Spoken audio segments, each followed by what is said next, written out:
Welcome back to city news. శుక్రవారం జరగబోయే రాజధాని పునర్నిర్మాణం చారిత్రాత్మక ఘట్టాన్ని ప్రజలు విజయవంతం చేయాలని మంత్రి రాంప్రసాద్ రెడ్డి పిలుపునిచ్చారు. ప్రధానమంత్రి నరేంద్ర మోదీ సభ జయప్రదం చేసే కార్యక్రమంలో భాగంగా కూటమి నాయకులు కార్యకర్తలతో సమావేశం నిర్వహించారు. ఎమ్మెల్సీలు ఆలపాటి రాజేంద్ర ప్రసాద్, ఎమ్మెల్సీ బీటీ నాయుడు, జనసేన గుంటూరు జిల్లా అధ్యక్షుడు గాదే వెంకటేశ్వర్లు కూటమి నాయకులతో సభకు ప్రజా సమీకరణపై చర్చించారు. ఇన్ఛార్జ్ మంత్రి రాంప్రసాద్ రెడ్డి మాట్లాడుతూ చంద్రబాబు నాయుడు ఆధ్వర్యంలో రీస్టార్ట్ అమరావతి పునః నిర్మాణం చారిత్రాత్మక ఘట్టం కాబోతుందని చెప్పారు. రాజధాని పునర్నిర్మాణానికి వస్తున్న ప్రధాని మోదీకి ఆంధ్రప్రదేశ్ ప్రజల కూటమి తరపున ధన్యవాదాలు తెలిపారు. యజ్ఞంలా జరుగుతున్న రాజధాని పునర్నిర్మాణ కార్యక్రమానికి ప్రజలందరూ మద్దతు తెలపాలన్నారు. చంద్రబాబు నాయుడికి రాజధాని పోలవరం 2 కళ్ళు, కేంద్రం ఆశీస్సులతో వాటి నిర్మాణాన్ని ముందుకు తీసుకువెళ్తున్నామని చెప్పారు. రాజధాని రైతులపై గత పాలకులు చేసిన దాడులు, పెట్టిన కేసులు, రైతుల కన్నీళ్లకు రేపు జరగబో సభ ద్వారా సమాధానం చెప్పాలన్నారు. మన బిడ్డలకు రాజధాని ఏది అంటే చెప్పలేని పరిస్థితికి గత పాలకులు దిగజార్చారని విమర్శించారు. రాజధాని పునర్నిర్మాణం రాష్ట్రం గాడిన పడుతుంది, యువతకు ఉపాధి అవకాశాలు లభిస్తాయి, ప్రజలందరూ తలెత్తుకుని గర్వంగా నిలబడతారని, తెనాలి నుండి 30,000 మంది ఈ సభకు తరలి వెళ్లనున్నట్లు చెప్పారు. రేపు జరగబోవు మోడీ సభకు ప్రజలందరూ పెద్ద ఎత్తున పాల్గొనాలని, విజయవంతం చేయాలని మంత్రి రాంప్రసాద్ రెడ్డి తెలిపారు. అంటే అమరావతి, అది చంద్రబాబు నాయుడు గారి ఒక బ్రాండ్.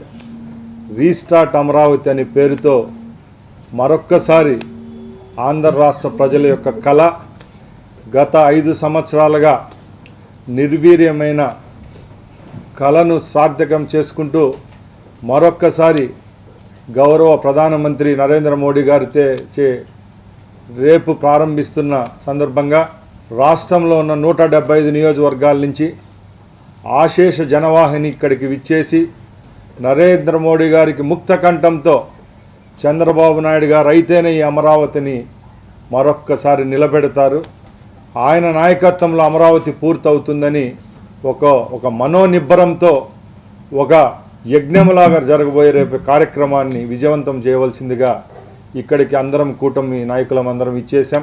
రేపు సభ విజయవంతానికి ఇక్కడ నుంచి సుమారుగా 30,000 జనవాహిని ఇక్కడి నుంచి తీసుకొని పోయి తెనాలి అతి దగ్గరలో ఉన్న నియోజకవర్గాల్లో ఒకటి అమరావతికి. రేపు మీ అందరికీ తెలుసు, అమరావతి అభివృద్ధి చెందితే చుట్టుపక్కల ఉండే డెవలప్ అయ్యే 4-5 నియోజకవర్గాల్లో మన తెనాలి కూడా ఉంటుంది కాబట్టి అందరికంటే మన మీద ఎక్కువ బాధ్యత ఉంది. కాబట్టి తప్పకుండా ఇక్కడున్న శ్రేణులందరికీ మేము ఇక్కడికి వచ్చిన నాయకులందరం ముక్త కంఠంతో చెప్తున్నాం, రేపు నరేంద్ర మోడీ గారికి చంద్రబాబు నాయుడు గారి యొక్క సత్తా చూపియాలా. ఈరోజు కూటమి ప్రభుత్వం ఏర్పాటైన తర్వాత చంద్రబాబు నాయుడు గారి కళలు ఏవైతే ఉన్నాయో పోలవరం అలాగే అమరావతి 2 కళ్ళు లాంటివి, ఈ రెండిటిని సహకారం చేసుకునేదానికి కేంద్రం యొక్క ఆశీస్సులతో కార్యక్రమాలను ముందుకు తీసుకొని పోతున్నాం. గత 5 సంవత్సరాల్లో అమరావతి రైతులు కార్చిన కన్నీళ్లకు ఈరోజు ఒక గుణపాఠంగా నాయకులకు చెప్పే విధంగా రేపు సభ విజయవంతం చేయాలి. 5 సంవత్సరాల్లో మన బిడ్డలు క్వశ్చన్ పేపర్లో ఆంధ్ర రాష్ట్ర రాజధాని ఏదంటే చెప్పలేని పరిస్థితి ఉంటే మరొక్కసారి చంద్రబాబు నాయుడు గారి నేతృత్వంలో 175 నియోజకవర్గాల నుంచి తరలి వచ్చి ఇక్కడ అమరావతికి సంఘీభావం తెలియజేసుకుంటున్నాం.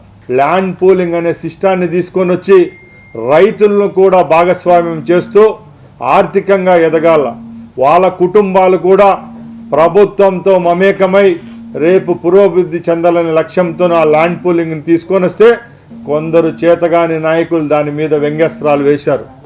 ముఖ్యంగా అమరావతి రైతులు గత 5 సంవత్సరాల్లో చూసిన నరకం ఇంత అంత కాదు. అమరావతి రైతులపైన దాడి, అమరావతిలో అక్క చెల్లెళ్లపైన దాడులు జరుగుతూ వస్తే ఇప్పుడు వాళ్ళు ఆ రోజు పడిన బాధకు ఈరోజు గౌరవ ప్రధానమంత్రి నరేంద్ర మోడీ గారు ఇక్కడికి వస్తున్నారు.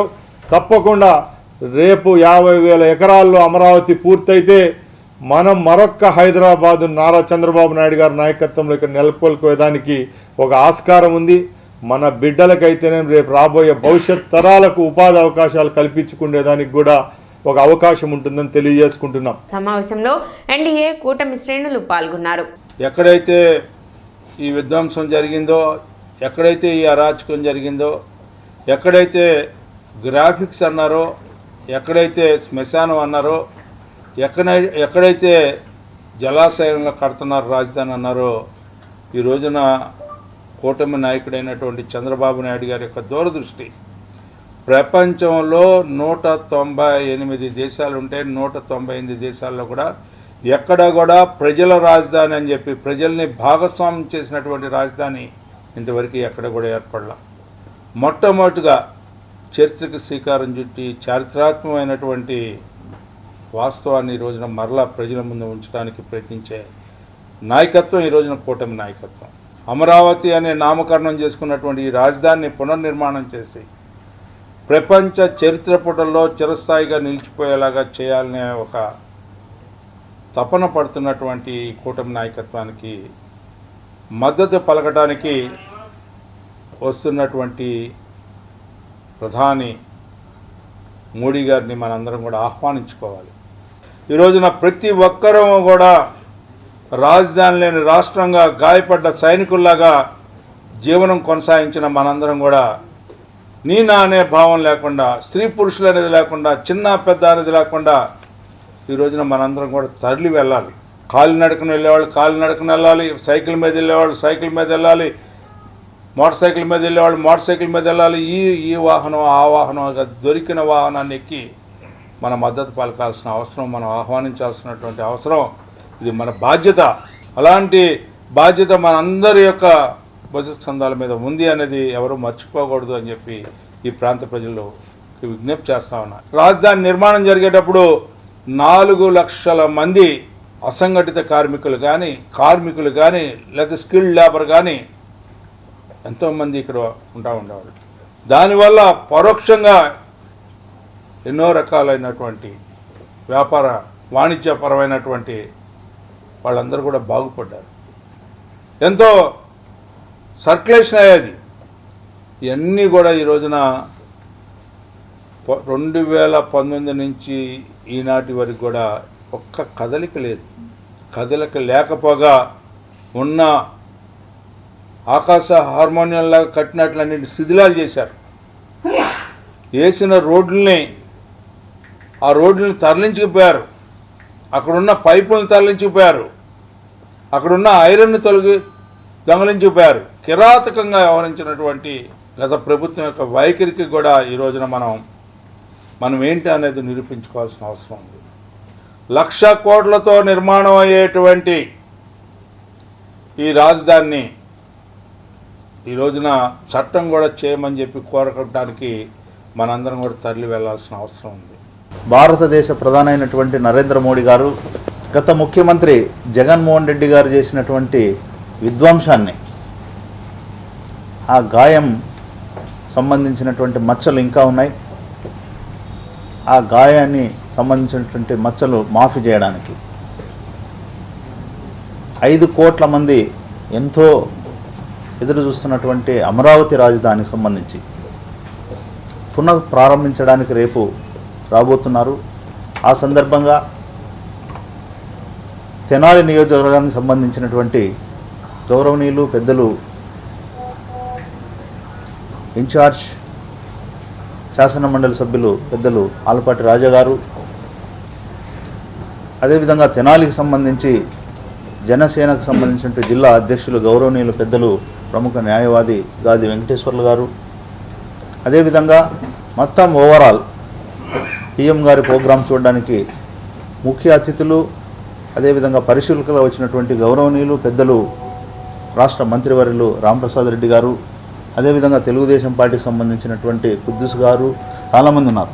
అదేవిధంగా మా తెలుగుదేశం పార్టీ నాయకులు అన్న చల్ల అన్న గారు, అదేవిధంగా మరి తెనాలికి మంత్రిగా బాధ్యతలు నిర్వర్తిస్తున్నటువంటి శాసనసభ్యులు మనోహరన్న గారు రాలేదు, నాదెండ్ల మనోహరన్న గారు, ఆయన కూడా వస్తున్నారు.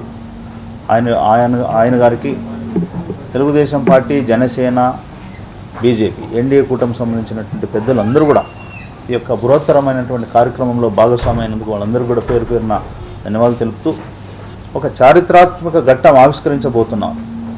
దానికి సంబంధించి ఆ ఘట్టానికి సాక్షాత్ దేశ ప్రధాని రాబోతున్నారు. రేపటి దినం ఈ యొక్క సభను జయప్రదం చేయనేసి మీ ద్వారా ప్రజలను విజ్ఞప్తి చేస్తున్నాం.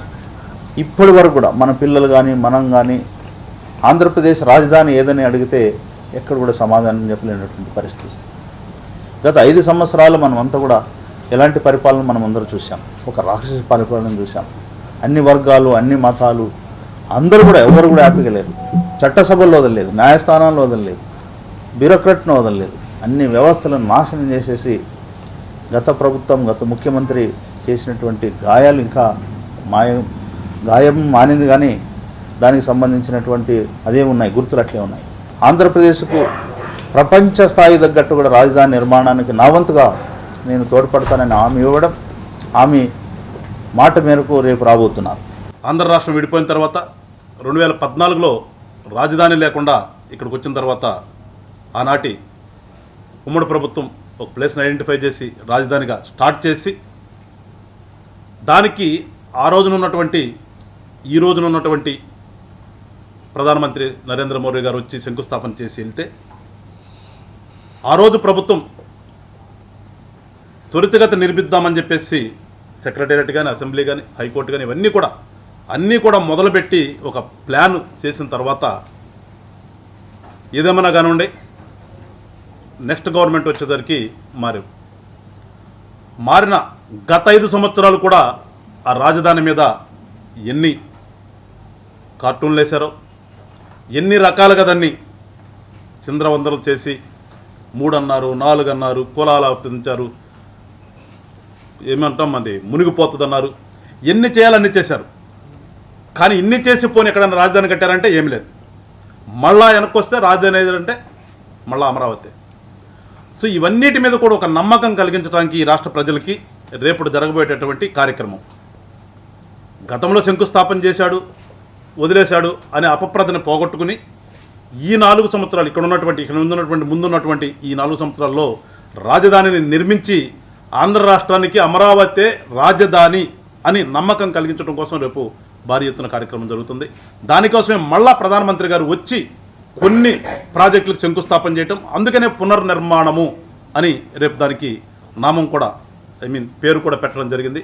కార్మికుల రక్షణ కోసమే కూటమి ప్రభుత్వం పనిచేస్తుందని ఎమ్మెల్సీ ఆలపాటి రాజేంద్ర ప్రసాద్ అన్నారు. గురువారం ఆటోనగర్లో టీఎన్టీసీ ఆధ్వర్యంలో జరిగిన మేడే వేడుకలకు ఆయన హాజరయ్యారు.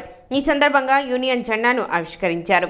కార్మికుల ఐక్యత, కార్మికుల రక్షణ, కార్మికుల ఉన్నతి ఈ 3 అంశాలలో కూటమి నాయకత్వం ఏ చట్టాలైతే కార్మికుల కోసం ఆవిర్భవించినాయో చట్టాల పరిరక్షణ, అంతేకాకుండా కార్మికులకు అవసరమైన అంశాలన్నిటిలోనూ అండగా ఉంటామని ఆలపాటి రాజేంద్ర ప్రసాద్ అన్నారు. కార్యక్రమంలో యూనియన్ నాయకులు పాల్గొన్నారు.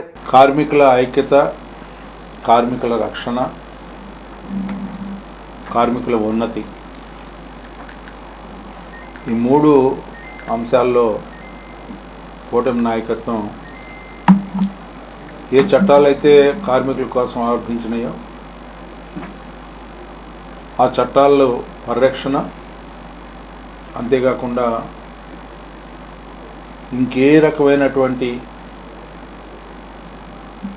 మీకు అవసరమైనటువంటి అంశాలని పరిగణలో తీసుకొని జీవన విధానంలో ఈ అంశాల ద్వారా పెను మార్పులు వస్తాయి అనే భావన మీకు కలిగిన, మీ ద్వారా ప్రభుత్వానికి దృష్టికి తీసుకొచ్చిన మిమ్మల్ని అందరినీ కూడా రక్షించే నేపథ్యంలో కూటమి నాయకత్వం, మరి ముఖ్యంగా చంద్రబాబు నాయుడు గారు అసంఘటిత కార్మికులుగా ఉన్నటువంటి ఎంతోమంది కార్మిక సోదరులు ఉన్నారు. వారందరిలో కూడా రక్షించే బాధ్యత ఈరోజున ఈ ప్రభుత్వం మీద ఉంది. ఖచ్చితంగా మీ అందరి కోసం మేము ఉన్నామనే భావన మాటలతో కాకుండా చేతుల రూపంలో అమలు చేస్తామని చెప్పి మీకు మనవి చేసుకుంటూ తెనాలి మంగళగిరి ఆటో యూనియన్ ఆధ్వర్యంలో మేడే వేడుకలు నిర్వహించారు. ఈ కార్యక్రమానికి ఎమ్మెల్సీ ఆలపాటి రాజేంద్ర ప్రసాద్ హాజరై జెండా ఆవిష్కరించారు. ఈ సందర్భంగా కార్మికులకు మేడే శుభాకాంక్షలు తెలిపారు. కార్యక్రమంలో యూనియన్ అధ్యక్షులు ఎస్కే సుభాని, నాగేశ్వరరావు, బాజీ, ప్రభాకర్, మునిస్వామి, వెంకటేశ్వర్లు, శ్రీనివాసరావు తదితరులు పాల్గొన్నారు.